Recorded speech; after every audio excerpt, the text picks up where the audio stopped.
pessoa que mandou uma dúvida no privado, e por ser aluna, ela falou, pediu para mim não falar de quem é a pergunta, mas eu acho que é uma dúvida muito pertinente. Ela fala, olha, eu sou aluna, eu já li muito, tenho acompanhado muitas aulas do Ideias de Sintonia e de outros no YouTube, e acho que entendi muita coisa, mas sinto falta de constelar. Isso é normal?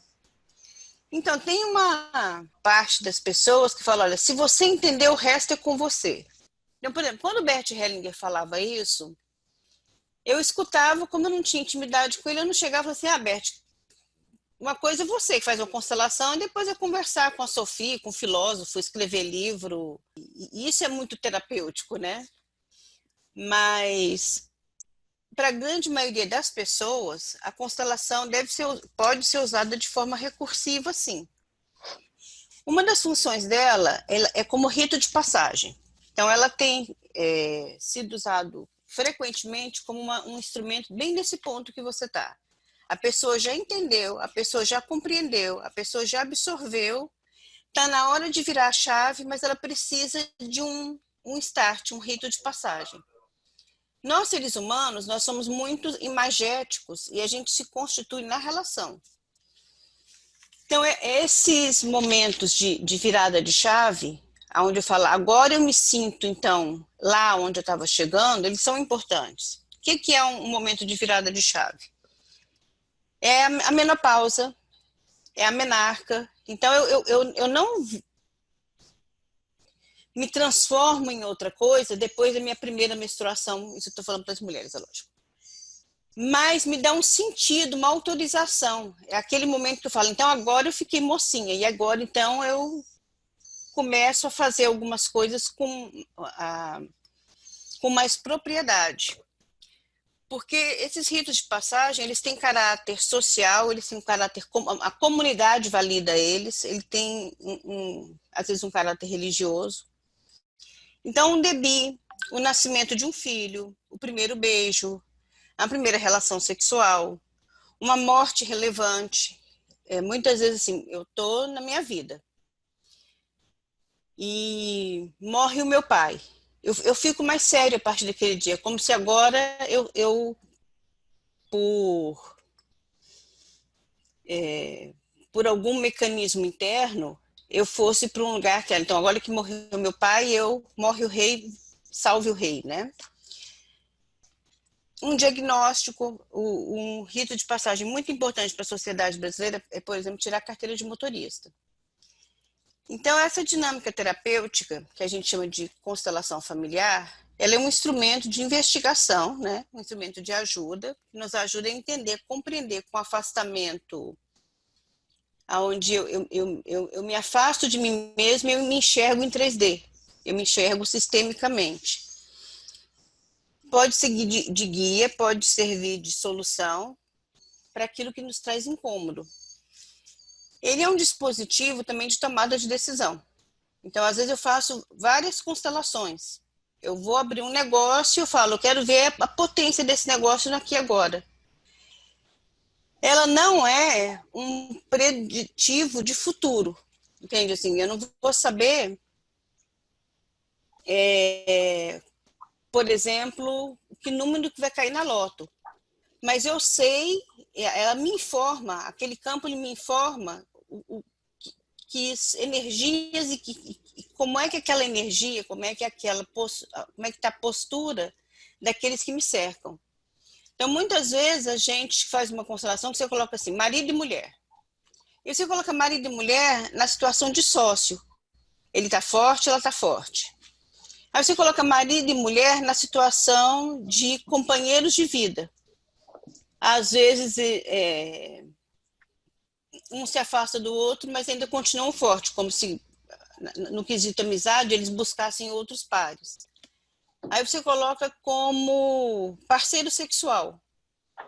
Às vezes um fica na posição muito tomadora e o outro muito doadora. Então, mostra um pouco como é que eu me relaciono nas relações que eu estou mantendo no mundo, no aqui e no agora. Então, ele é um espaço de simbolização que nos propicia um distanciamento, que nos propicia uma apropriação, eu perceber e eu me apropriar do que realmente eu sou. Eu não lembro quem falou, mas assim, tem uma frase que eu acho bem bacana, fala assim, que a mente mente pra gente. Não sei se é um trecho de uma música, mas a mente mente pra gente. Eu lembro que quando eu tive um diagnóstico de câncer de garganta, eu sentei na frente do médico e ele falou, olha, é câncer, é um T3, você tem 95% de chance de não vencer a batalha. A mortalidade ali frente àquele diagnóstico era 95%. Eu entendi 5%. Falei, ok, vamos fazer o que tem que fazer. Entendi 5% e fui que fui. O Alexandre viu que eu tinha entendido 5% e calado estava, calado continuou. Por sorte, competência, bênção, na primeira quimioterapia o negocinho que era fazer a quimio, para depois fazer rádio, para depois fazer cirurgia. Na primeira quimio o negocinho diminuiu, na segunda ele sumiu, a rádio foi para o protocolo e a cirurgia não precisou. Por isso que eu não tenho cicatriz no meu pescocinho. Então, a mente, ela nos engana. Assim, ele falava português, claro, eu não estava com médico estrangeiro, ele falou de um jeito que meu marido entendeu, mas aquilo ali eu não quis entender, aquilo ali eu não quis perceber. E a constelação, ela mostra para a gente de um jeito concreto, né, é uma imagem, depois que a gente vê, a gente não consegue desver, como é que realmente a gente está em relação a algumas situações. Precisa de coragem, porque muitas vezes a gente vem achando que vai ver uma coisa e a gente vê outra. Entende? Às vezes a gente vem e fala assim, eu quero saber como é que está a minha relação com o meu marido. Eu acho que está muito boa, que eu sou muito gostosa, que eu sou muito bacana. E na hora que coloca lá, mostra que eu estou vinculada com uma filha, que eu ainda olho para o meu pai como herói e que eu mal olho para o marido. E não adianta eu falar, não, essa constelação aí não é minha. Porque ali é uma fotografia do que vai no nosso psique, do que vai na nossa, lá no lençol freático da nossa alma. Então ela é um bom instrumento de insight, da gente perceber, da gente tomar consciência dessa awareness, né? São várias as palavras. Não é nova, é antiga. O Moreno já usava há muitos anos chamando de teatro espontâneo. Na Gestalt era chamada de cadeira vazia, cadeira quente. Que o Bert, que traz mesmo de diferente, são aquelas leis do pertencimento, do equilíbrio e da hierarquia, né?